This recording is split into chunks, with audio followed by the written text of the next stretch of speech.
Welcome to Positive Atheism English channel. Today we shall continue the first episode of the book The Truth, written by the famous American writer and orator Sir Robert G. Ingersoll. In the last episode, we have learned that the early man struggled to find out the truth of many things happening around him. He slowly started investigating, examining, and improved the reasoning for the true manhood with freedom. Today, we shall move on to the second episode. Every man should be mentally honest. He should preserve as his most precious jewel the perfect veracity of his soul. He should examine all questions presented to his mind without prejudice, unbiased by hatred or love, by desire or fear. His object and his only object should be to find the truth. He knows if he listens to reason, the truth is not dangerous and that error is. He should care nothing for authority, nothing for names, customs or creeds, nothing for anything that his reason does not say is true. He should be intellectually hospitable. Prejudice, egotism, hatred, contempt, disdain are the enemies of truth and progress. The real searcher after truth will not receive the old because it is old, or reject the new because it is new. He will not believe men because they are dead, or contradict them because they are alive.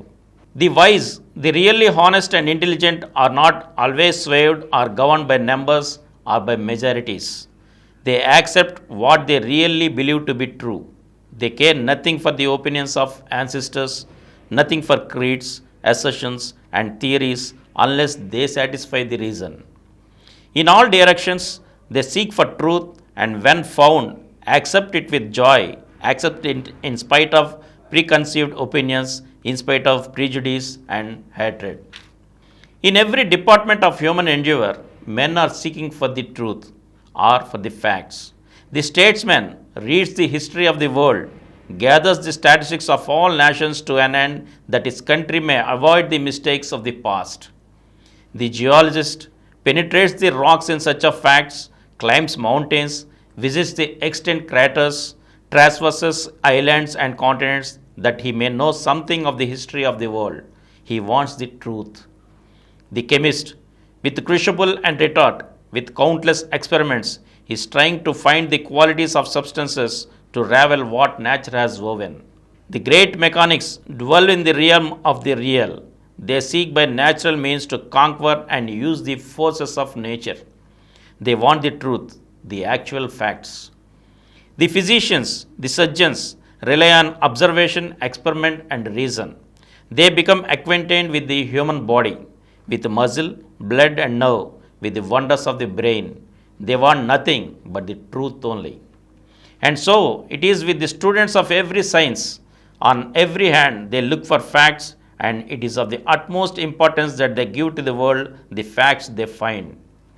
Their courage should equal their intelligence, no matter what the dead have said or the living believe. They should tell what they know. They should have intellectual courage. If it be good for man to find the truth, good for him to be intellectually honest and hospitable, then it is good for others to know the truths thus found. Every man should have the courage to give his honest thought. This makes the finder and publisher of truth a public benefactor.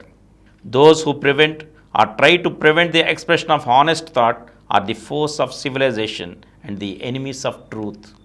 Nothing can exceed the egotism and impudence of the man who claims the right to express his thought and denies the same right to others. So, here in this episode, the author has explained us that human beings are always busy in finding out the truth, and concluded that everyone should have courage for giving their thought honest so that the society progresses very well.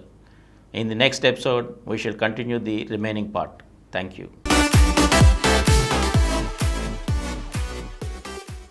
For more videos, please subscribe to this channel Positive Atheism and activate the bell icon.